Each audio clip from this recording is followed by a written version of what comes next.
All right, let's get right into this. We're about to walk through a really personal diary from November 2023. It's a raw, day-by-day look at a man waiting for a life-saving bone marrow transplant. And he's not just navigating his health, he's also dealing with the incredible emotional and logistical chaos that comes with it. And his month starts right here, with this just profound sense of despair. It's November 1st, and he's looking down the barrel of another round of chemotherapy, and he can't make sense of it. This quote really captures the incredible weight he's carrying from the get-go. So this whole first part of his journey is defined by one single thing: waiting. It's just this period filled with questions, with anxiety, and this desperate need for a clear path forward. And this is the question that's just eating away at him. A donor is ready. He feels ready. So why, he's wondering, can't he just move forward with the transplant? Why does he have to face another grueling cycle of chemo that feels completely pointless? It's the lack of a clear answer that's really fueling his frustration.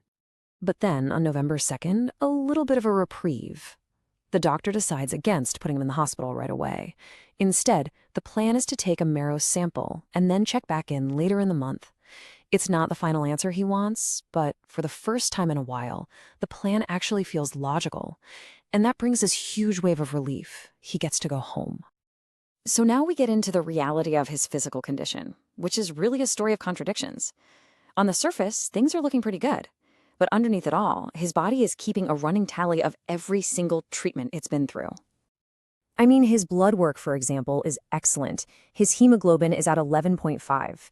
He actually feels so strong that he can climb 4 flights of stairs. This is the version of himself that feels healthy, right? The one that feels ready for whatever's coming next. But that strength is completely contrasted by these nagging, draining side effects. These aren't the big, dramatic symptoms of chemo. This is the chronic aftermath. We're talking painfully dry lips, a body that can't regulate its own temperature. These minor issues are a constant daily fight. And here is a perfect, tiny example of those struggles. In the hospital, he had to use this harsh mouthwash that literally made his lips bleed. Now at home, he's got a milder one that helps, but the problem never really goes away. It's one of those small details that just shows you the constant discomfort he's living with.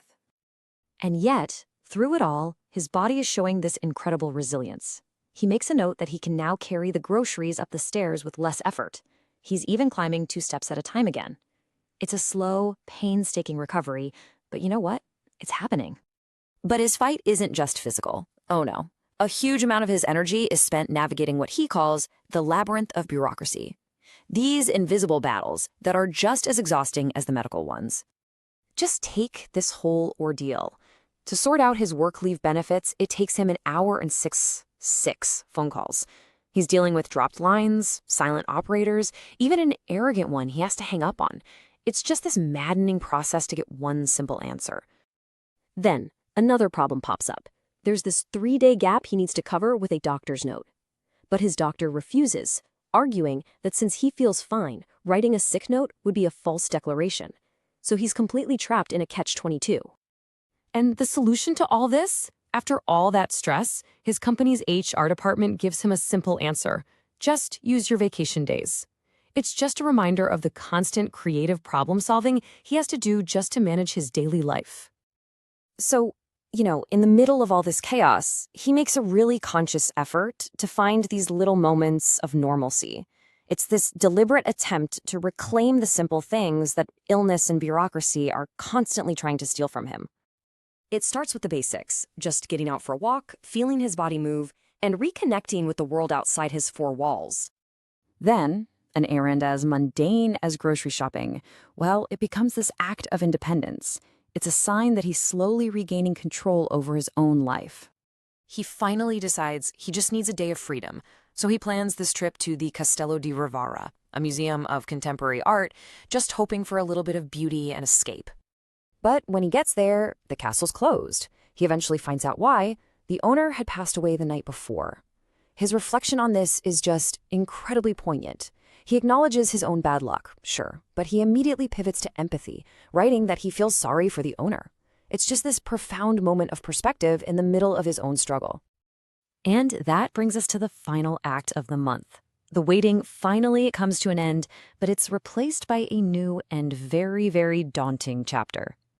On November 14th, he gets the news he's been waiting for. There's a date, tentatively early January. After weeks and weeks of uncertainty, he finally has a target on the horizon. It's a moment of pure clarity. But it comes with a massive catch. To bridge the gap until January, he has to have another round of chemo. The very thing he was dreading at the start of the month, the thing that made absolutely no sense to him, is now completely unavoidable. And that one decision triggers this immediate cascade of logistical problems. He has to cancel a work fitness test. On the drive home, a rock cracks his windshield. Great, another thing to solve. He has to get his father on standby with his hospital bag. All of a sudden, the future becomes incredibly complicated. And so, on November 20th, the month of waiting is over. He's back at the hospital, suitcase in hand, ready to start the very treatment he had so desperately hoped to avoid. He ends his diary entry for the month with this simple line. It's not a conclusion. It's a transition. It's this powerful reminder that this incredibly difficult journey is far from over, and it really leaves us wondering, what comes next?